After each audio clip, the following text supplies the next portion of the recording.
Assalamualaikum warahmatullahi wabarakatuh. Yang saya hormati Bapak Eko selaku dosen manajemen strategi di kampus ITB Ahmad Dahlan, Karawaci, Tangerang. Terima kasih Pak Eko yang telah memberikan kesempatan kepada saya untuk menjelaskan atau memaparkan pertemuan keempat, yaitu model deskriptif manajemen strategi. Model deskriptif manajemen strategi terdiri dari proses manajemen strategi, formulasi strategi, implementasi strategi, dan evaluasi pengawasan strategi. Yang pertama saya akan menjelaskan tentang proses manajemen strategi. Proses manajemen strategi terdiri dari 8 langkah proses manajemen strategi.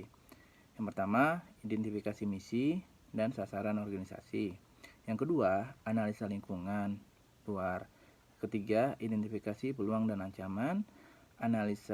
Yang keempat, analisa lingkungan internal dan sumber daya organisasi. Yang kelima, identifikasi kekuatan dan kelemahan. Yang keenam, merumuskan strategi. Yang ketujuh, melaksanakan strategi. Dan yang ke-8, evaluasi strategi. Lalu kita masuk ke formulasi strategi. Formulasi strategi ialah mengembangkan visi dan misi, mengidentifikasi peluang dan ancaman eksternal, menentukan kekuatan dan kelemahan internal, menetapkan tujuan jangka panjang, merumuskan alternatif strategi, dan akhirnya menentukan atau mengeksekusi strategi tertentu yang akan dilaksanakan. Isu-isu penting dalam formulasi strategi adalah bisnis apa yang akan dimasuki, juga bisnis apa yang seharusnya ditinggalkan. Apakah harus melakukan ekspansi atau diversifikasi usaha? Apakah perlu go internasional? Dan lain-lain. Lalu kita akan masuk ke tahap itu implementasi strategi. Implementasi strategi itu meliputi penetapan tujuan tahunan, pembuatan kebijakan, motivasi karyawan, dan alokasi sumber daya. Sehingga strategi yang telah diformulasikan dapat dijalankan secara baik.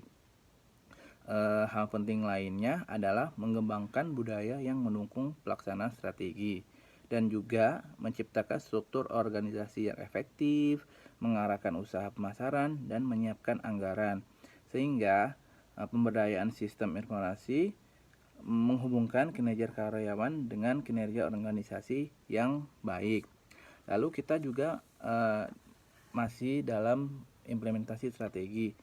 Implementasi strategi juga menetapkan strategi dan kebijakan dalam aktivitas melalui pengembangan dari program, budget, dan prosedur. Program dalam pengembangan dari aktivitas manajemen strategi ialah pernyataan aktivitas atau langkah-langkah yang dibutuhkan untuk mencapai sebuah rencana. Lalu budget, pernyataan tentang program-program perusahaan dalam membentuk uang. Dan yang terakhir, prosedur sistem yang terdiri dari langkah-langkah atau teknik-teknik yang berkesinambungan yang menjabarkan secara detail bagaimana pelaksanaan suatu tugas tertentu. Yang terakhir, evaluasi dan pengawasan strategi. Evaluasi strategi meliputi tiga aktivitas. Yang pertama, meninjau ulang faktor internal dan eksternal. Yang kedua, mengukur kinerja. Dan yang ketiga, mengambil tindakan koreksi. Lalu, para manajer sangat ingin mengetahui kapan strategi tidak berjalan sesuai dengan harapan dan evaluasi apa yang manajer lakukan untuk menjawab semua ini. Lalu semua strategi dapat dimodifikasi di masa datang karena internal dan eksternal senantiasa akan berubah.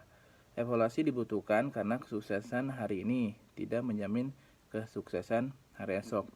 Maka dapat diambil kesimpulan dalam proses manajemen strategi yang utama adalah keahlian bagaimana cara untuk mendapatkan konsumen dengan baik, yang dengan yang bonafit, yang dapat value yang baik, dengan program-program barang-barang yang baik.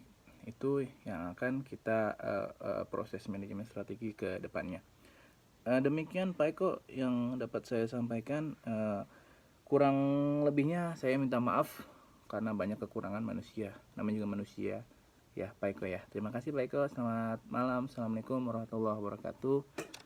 Selamat beristirahat, semangat. Jangan lupa selalu cuci tangan, pakai masker, mau kemana-mana. Dadah.